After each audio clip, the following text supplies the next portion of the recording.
नमस्ते सभी को। मैं हूं आपके साथ जसप्रीत कौर। एक बहुत इंपॉर्टेंट टॉपिक के साथ इस वक्त हम लोग लाइव मौजूद हैं।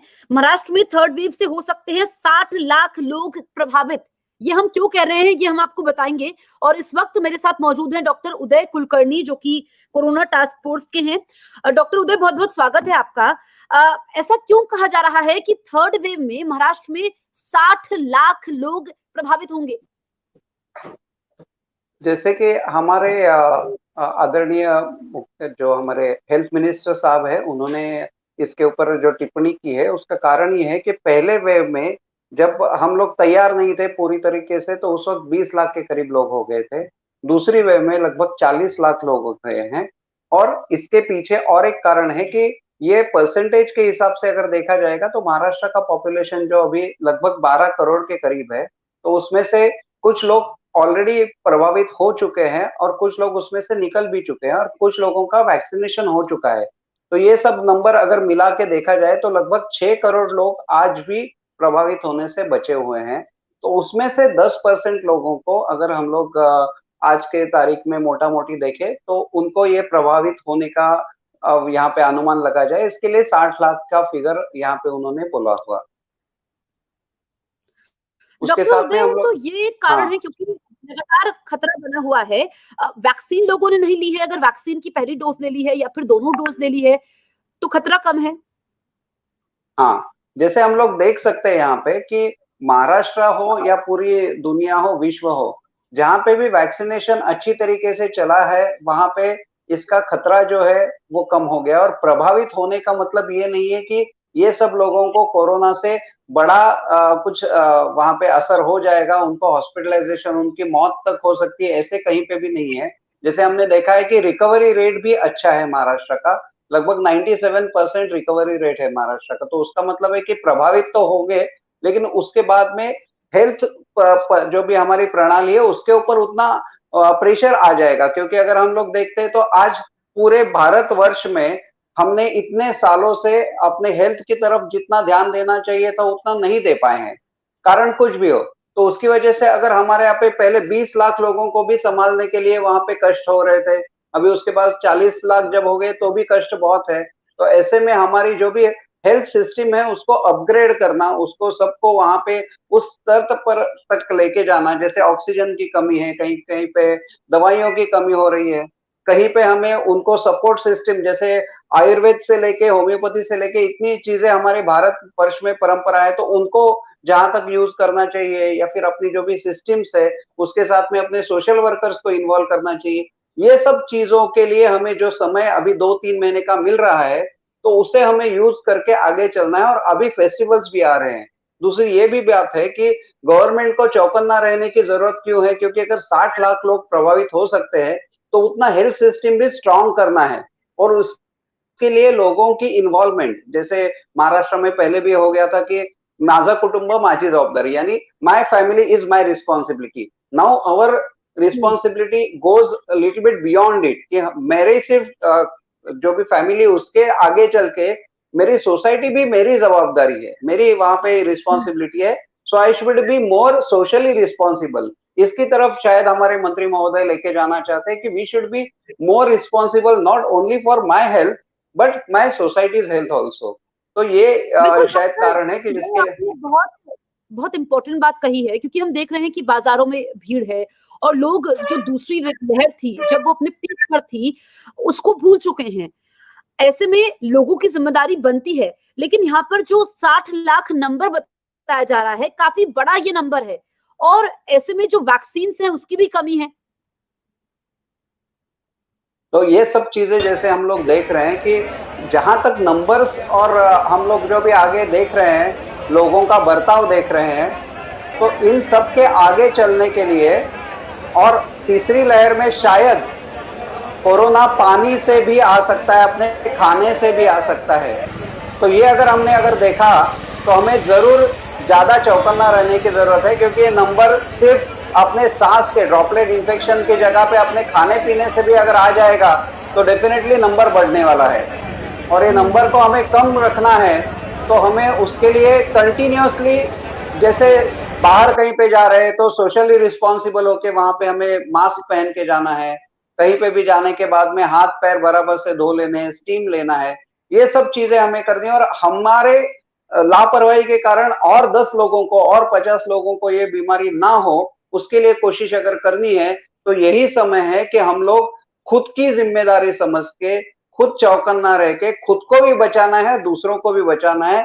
इस लाइन पे आने की बहुत आवश्यकता है। अगर वो हमने नहीं किया तो ये 60 लाख क्या और भी कितना भी आ सकता है। और दूसरी तरफ हमें ये भी देखना है कि अगर हमें अपनी इम्यूनिटी को अगर ज्यादा स्ट्रांग करेंगे तो यहाँ पे वेव तीसरी हो, चौथी वेव हो, कितनी भी हो, हम लोग खुद को भी बचा पाएंगे, दूसरों को भी। थोड़ा सा ये एक ऐसे हम लोग कह सकते हैं कि मुर्गी पहले या अंडा पहले। तो मुर्गी पहले अगर हमें समझना है तो मुर्गी का मतलब है कि रोग जो आ गया उससे, तो अभी तक तो सेकेंड वेव से तो हम लोग निकल आए हैं, तो मुर्गी का तो हमने ख्याल रखा। अभी अगला थर्ड वेव का अंडा अपने सामने है, तो उसे हमें तकलीफ देने वाला ना होने के लिए क्या करना है, उसके ऊपर फोकस करना बहुत जरूरी है।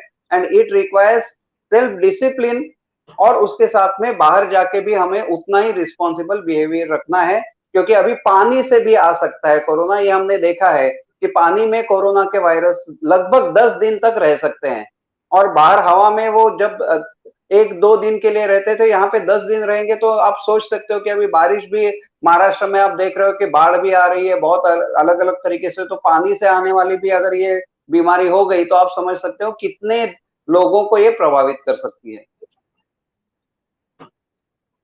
यानी कि डॉक्टर उदय, संक्रमित करने की संख्या ज्यादा होगी, यानी कि पहले एक इंसान जितने लोगों को संक्रमित करता था अब उससे डबल होगा।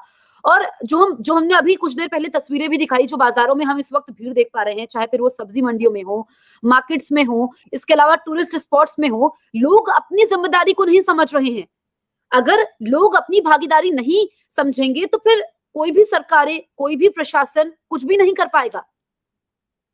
और ये सिर्फ यहाँ पे ही नहीं है, हर जगह पे आपने देखा है। जहाँ पे यूरोप में आपने देखा कि वहां पे इंग्लैंड में तो मैचेस हो गए, स्टेडियम पूरे भरे हुए थे, लेकिन उन्होंने पिछले 1-1.5 साल से बहुत जिम्मेदारी से काम लिया है, इसके लिए वो आज ओपन हो रहे हैं।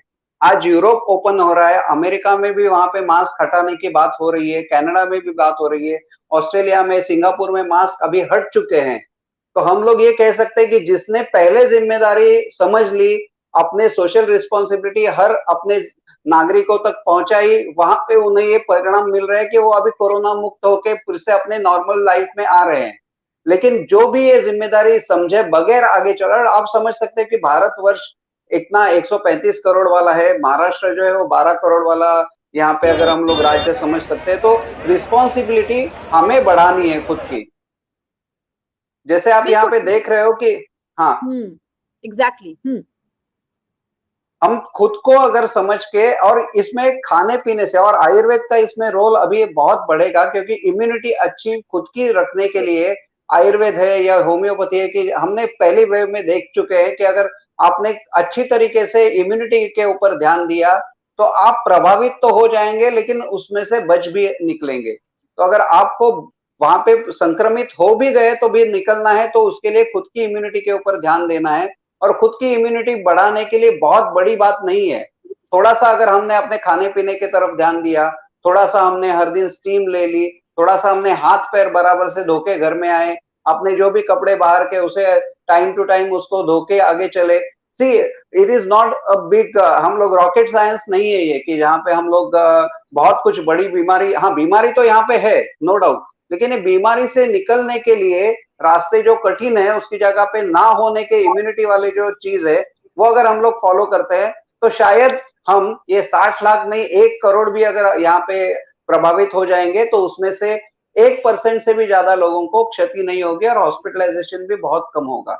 हमारा अभी फोकस ये है कि जितने लोग हम लोग हॉस्पिटल तक ना पहुंचाएं, जितने भी लोग हम लोग घर पे, और इसके लिए अभी पंतप्रधान जी ने भी और हमारे यहाँ पे मुख्यमंत्री जी ने भी कहा है कि 4 लेवल करने हैं, कि पहले ट्रैक किसको हो रहा है वो देखना है, उसके बाद में उसे बराबर से चेक करो, उसे टेस्ट करो, उसके बाद में है ट्रीट, और उसके बाद में अभी चौथा जुड़ गया है वो है टीका यानी वैक्सीनेशन। तो ये सब चीजें अगर हम लोग अगले 2-3 महीने में कर पाते हैं, और उसके लिए प्राइवेट प्लेयर्स को भी हमने यहाँ पे इन्वॉल्व किया है, तो मुझे लगता है कि फ्रॉम गवर्नमेंट साइड जो भी कर रहे हैं उसको पब्लिक सपोर्ट मिल जाएगा, तो we can definitely beat the third wave in a far better वे।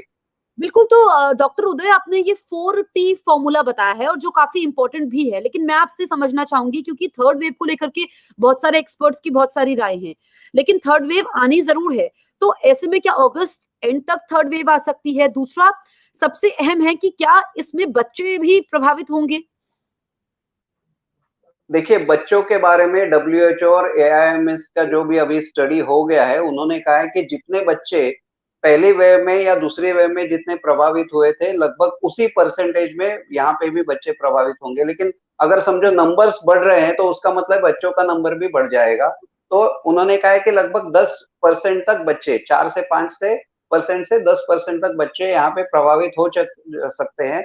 और ये नंबर जो भी उन्होंने बताया उसके पीछे और एक बात है कि बच्चों में अगर होगा तो भी वो इतना ज़्यादा भयानक या खतरनाक नहीं होगा, क्योंकि बच्चों में थाइमस ग्लैंड एक्टिव रहती है। उसके साथ में उनके बीसीजी से लेके बाकी के टीके हो गए हैं, तो उनके ऊपर इसका असर होगा भी, यानी वो संक्रमित होंगे लेकिन वो जल्दी ठीक भी हो जाएँगे। और हमने ये अभी सेकंड वेव में भी देखा है कि बच्चे प्रभावित तो हो गए थे, लेकिन वो अच्छी तरीके से उसमें बाहर भी निकले हैं। हुँ। ठीक है और बच्चों पर इतना असर नहीं पड़ेगा, ये कम से कम पेरेंट्स के लिए राहत की बात है। अब खान-पान में क्या बदलाव करना चाहिए डॉक्टर उदय? क्योंकि अब थर्ड वेव तो आनी निश्चित है और हम देख रहे हैं कि कई देशों में थर्ड वेव आ भी चुकी है। सबसे पहले तो ये इम्पोर्टेंट है कि बारिश के सीज़न में वैसे भी बहुत सी बीमारियाँ आती हैं, तो कन्फ्यूजन ज़्यादा होगा। कन्फ्यूजन ये होगा कि ये बुखार अगर आ रहा है, तो ये डेंगू का बुखार है या मलेरिया का बुखार है या और दूसरा कुछ है या कोरोना है। और जब पैंडेमिक चल रहा है, तो सबके दिमाग में पहले तो ये टेस्टिंग और ये सब करने के पीछे लोगों को लगना पड़ता है। तो we are going to focus on कि जितना भी आप सामने से इतने सब कन्फ्यूजन डॉक्टर के हो रहे हैं, हमारे भी कन्फ्यूजन हो रहा है, तो किसी भी चीज़ को आपको नज़रअंदाज नहीं करना चाहिए।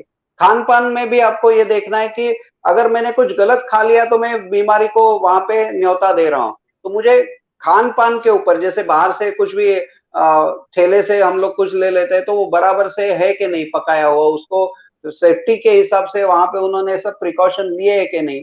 और घर में लाने के बाद उबली हुई सब्जियाँ या फिर उसके बाद में जितना खा सकते हैं उससे थोड़ा-सा कम खाना। आज के तारीख में अगर हम लोग देखेंगे तो बुखार का कारण जो भी है वो पहले होता है इनडाइजेशन, यानी जो भी खाते हैं उसे हजम नहीं कर पाते। तो उससे जो भी आप खाओगे थोड़ा कम खाओगे। जनरल जो भी आपको खाना है पकोड़े से लेके बाकी जो भी चीज़ें जो बाहर खुली चीज़ रहती है उनको अगर आप टाल सकते हो। फर्मेंटेड चीज़ें जो है वो ऐसे है कि शरीर में रह के बहुत सी बीमारियाँ पैदा कर सकती है। तो फर्मेंटेड चीज़ों से आप दूर रहते हो, बासी चीज़ों से दूर रहते हो। तो ये चीज़ें नॉन-वेज, वेज ऐसे नहीं है। मीट ईटर्स को भी यहाँ पे किसी ने नहीं बोला कि आप मत खाओ। लेकिन जो भी खाओगे वो फ्रेश अगर होगा, हुँ। जैसे भी आपने फ्रेश ले लिया और कुक फूड के ऊपर आप ज़्यादा ध्यान दीजिए कि जहाँ तक हो सकता है कुक फूड, कच्चा रॉ फूड जो है उसे अवॉइड करना है। तो उससे आपकी बीमारी भी आप कंट्रोल में रख सकते हो और अगर हो भी जाती है, तो वो ज़्यादा आगे नहीं बढ़ती है। 2-3 दिन के अंदर आप उसमें से बाहर भी आ सकते हो। बिल्कुल, तो डॉक्टर उदय कोई रॉकेट साइंस नहीं है, हमें घर का खाना खाना है, साफ खाना खाना है, पका हुआ खाना खाना है, कुछ सावधानियाँ बरतनी हैं, तो हम थर्ड वेव को मात दे सकते हैं। अच्छा जो हम इस बहुत इम्पोर्टेंट टॉपिक है जिस पर हम डिस्कस कर रहे हैं कि महाराष्ट्र में थर्ड वेव में 60 लाख लोग प्रभावित होंगे। डॉक्टर उदय बहुत सारे दर्शक हैं जो अभी-अभी हमारे साथ जुड़े हैं, एक बार फिर से बताइए कि हम ये नंबर्स क्यों दे रहे हैं कि 60 लाख लोग प्रभावित हो सकते हैं तीसरी लहर में? जैसे अभी इसके ऊपर ऐसे अनुमान है कि पहली वेव में लगभग 20 लाख, दूसरी में 40 और अभी तीसरी में 60।